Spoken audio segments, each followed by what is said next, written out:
Hi, and welcome to Real Life with Jenny. My name is Jenny Sandapadaratna. Grab your favorite drink and a snack, and we will get started.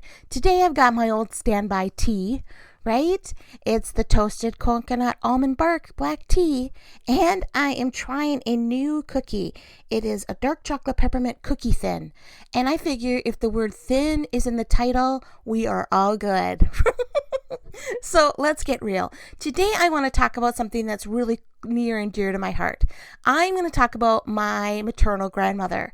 Her name was Lorraine Osland. She was an amazing woman, and I actually dedicated the Unnamed Zookeeper to her. She was my constant cheerleader and my inspiration for faith and just absolutely not giving up in life.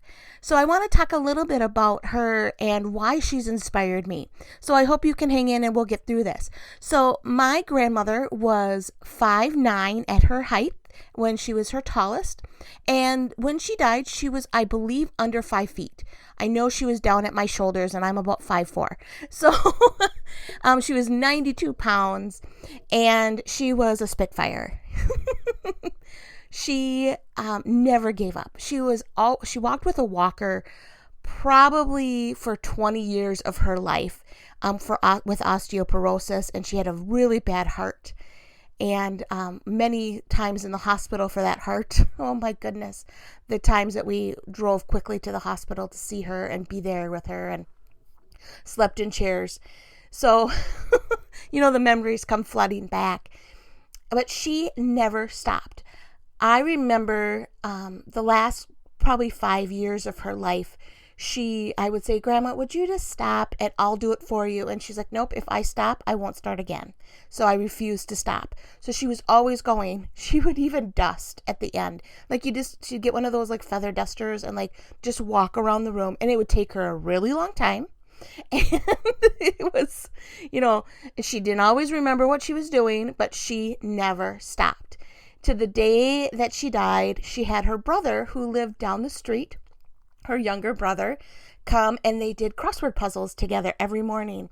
She always had a pot of coffee on, except in the evening, but even in the evening she had coffee on. She always had a pot of coffee on for people to stop by the house, and she always had some kind of a treat, whether it was a coffee cake or Rice Krispie bars or my husband's favorite brownie bars that I cannot duplicate for the life of me. She always had something there she was so hospitable, and people just always came to her house. And every time I was there was like a new person sitting in the kitchen, sitting there talking to my grandmother over a cup of coffee. She always had her doors open and was always available for anyone that needed it. And I think that's so important to find someone in your life that stretches you in that way. I am not good with that. I am we are very quiet in our home. In fact, I could take the microphone out right now and you would hear the noise of my house, which is nothing other than me.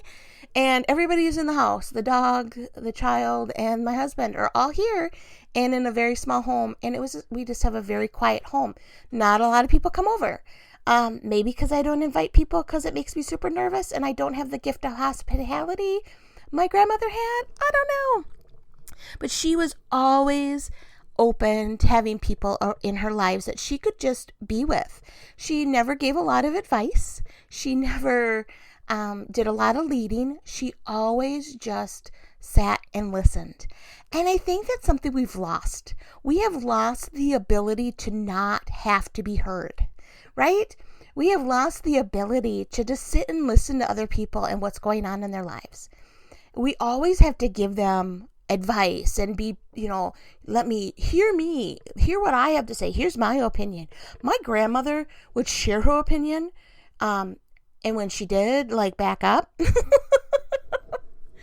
but she really rarely needed to be heard. She never spoke in public. She was always in the kitchen of the church, serving coffee, serving bars. She was always behind the scenes. That was her gift.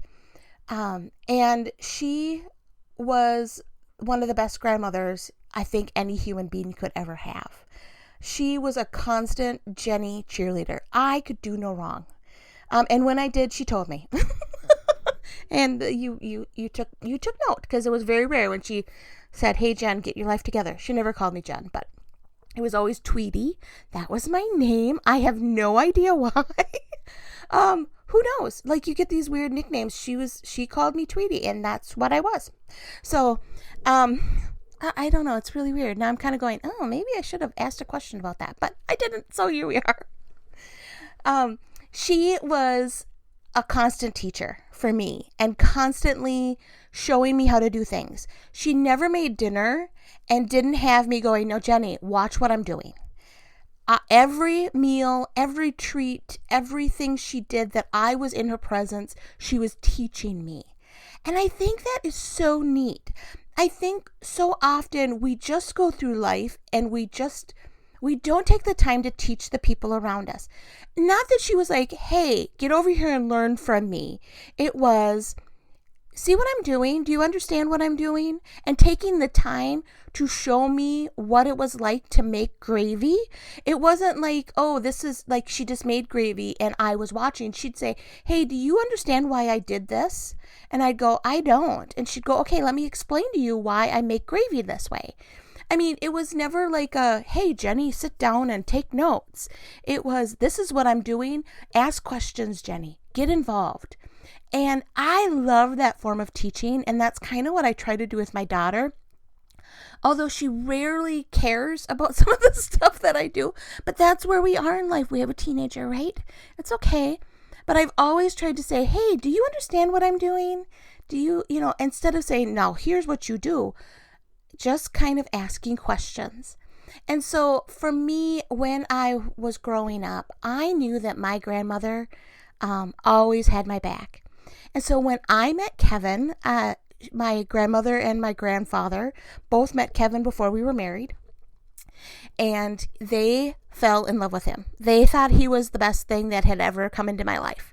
And I remember my grandmother the day before my wedding, and she was down in the basement with me, and we were talking about things, and I had gotten something from Kevin that had really thrown me for a loop, and I've got a whole sermon about that. We'll talk about it another day.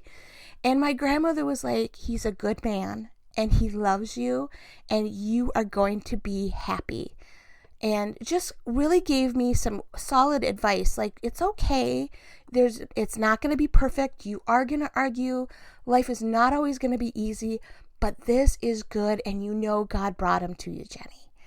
And I remember, because she had a marriage with my grandfather that was odd. I don't know. I mean, whenever we talk about my grandmother and my grandfather, they were married for over 60 years. And all I remember as a kid was my grandmother going, "Enerd!" That was his name. And she'd just yell it across wherever she was. And my grandfather would come running. No matter where he was, what he was doing, she'd yell it in the yard, and Enerd would come running. Like, she was everything to my grandfather. And she didn't wear the pants, but she hemmed them and made sure that they were hanging right and allowed my grandfather to wear them. She was a strong woman. And like I said, she never gave up. She never stopped. She was always moving.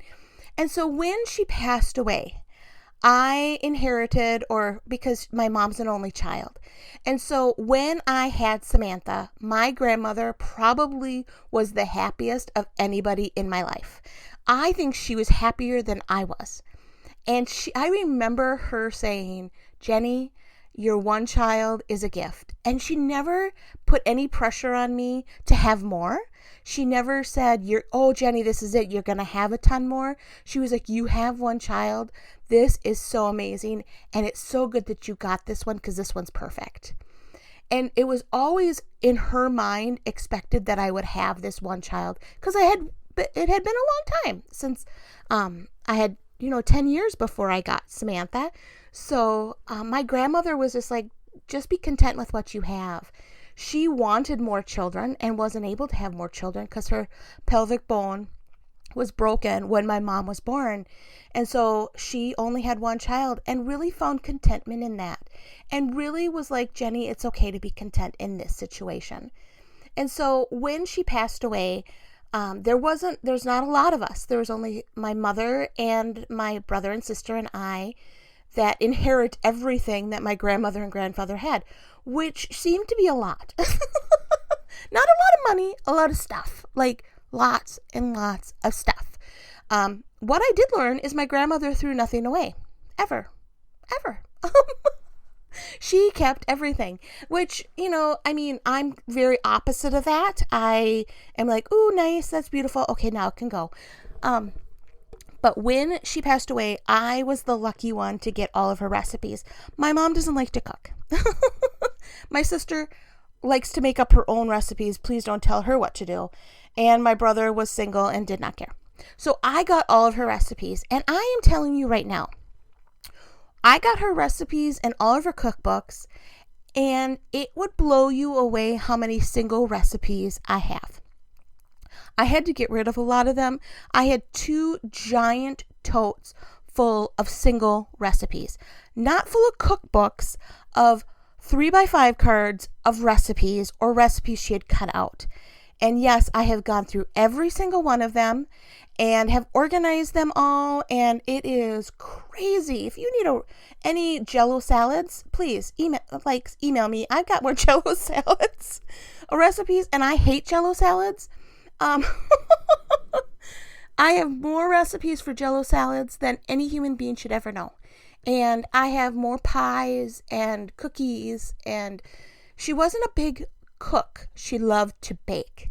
But the thing I really want to talk about here, and I know I've talked a long time about my wonderful grandmother, but the thing I want to really remind you of is when I went through her cookbooks and when I went through her recipes, the one thing I found in common was she took recipes from other people, and she wrote down a lot of recipes. And when I went through, you find those really cool cookbooks from the church, and every woman sends in a bunch of recipes and they put it in a book, and you have the church recipe cookbook. She had tons of those. And almost every single recipe, she wrote the word good, tried, don't eat. She made a comment on every recipe to say, hey, this was good, this was not good, But almost every recipe in her entire thing, she changed something on it. So when you go through her cookbooks, you do not see the recipes. You see my grandmother going, nope, not enough salt. Add this much salt instead. Nope, too much of this. No, it needs a splash of this. And every single recipe she changed. I just go, okay, I don't know that I'd take the time to change everybody else's recipe.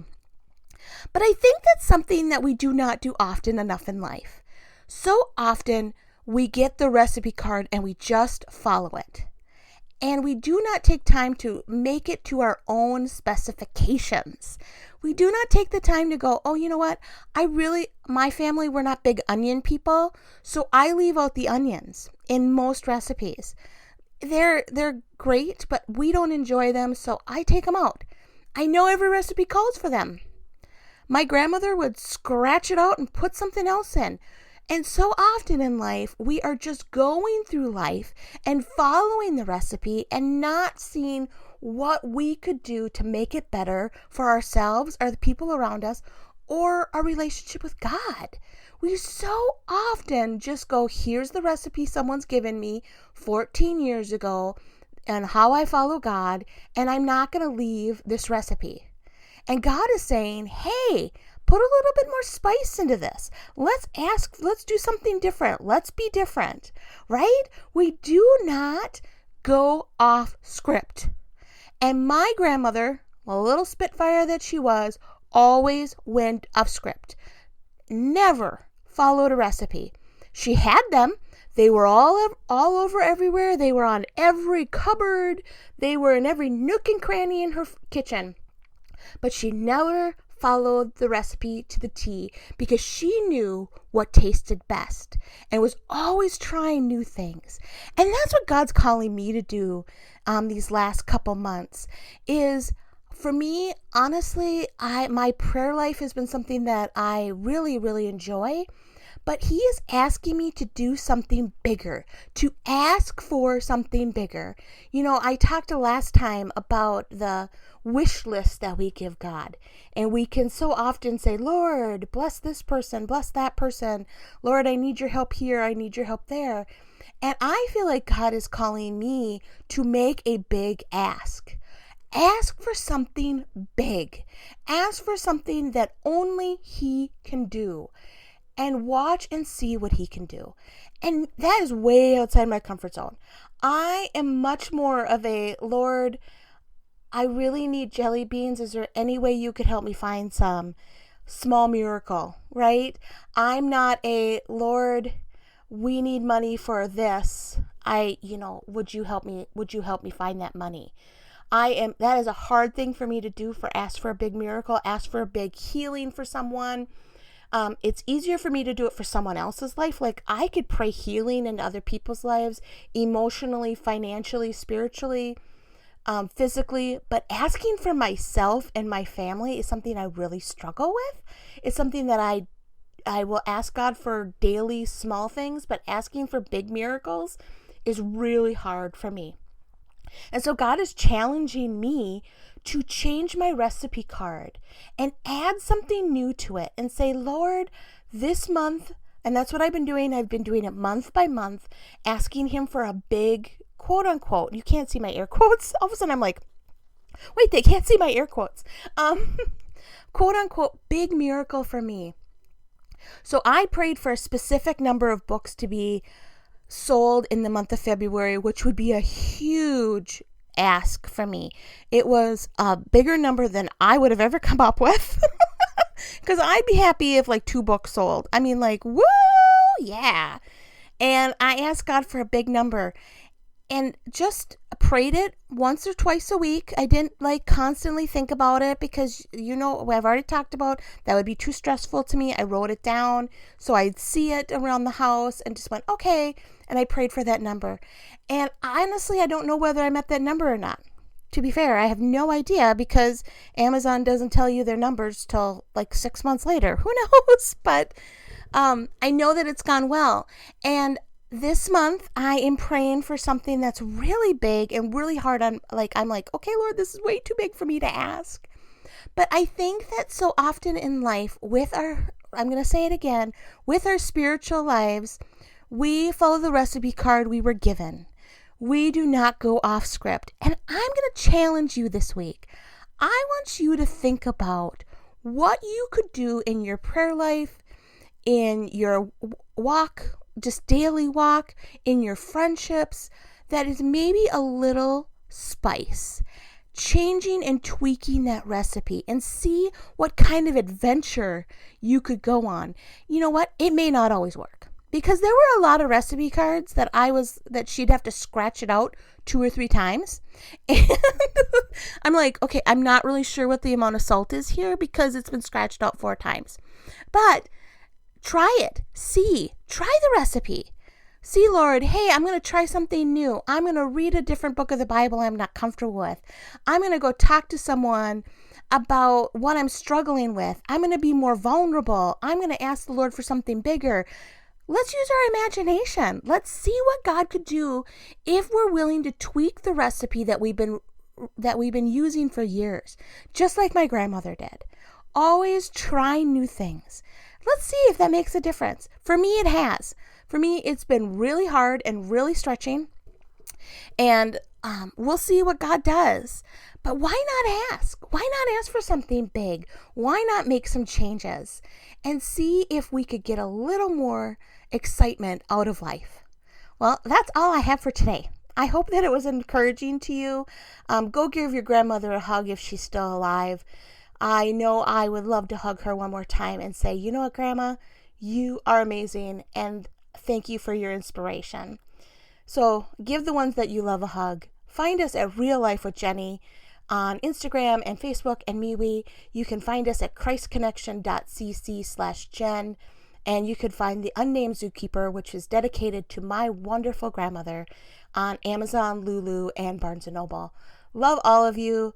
Go and let's change those recipes this week.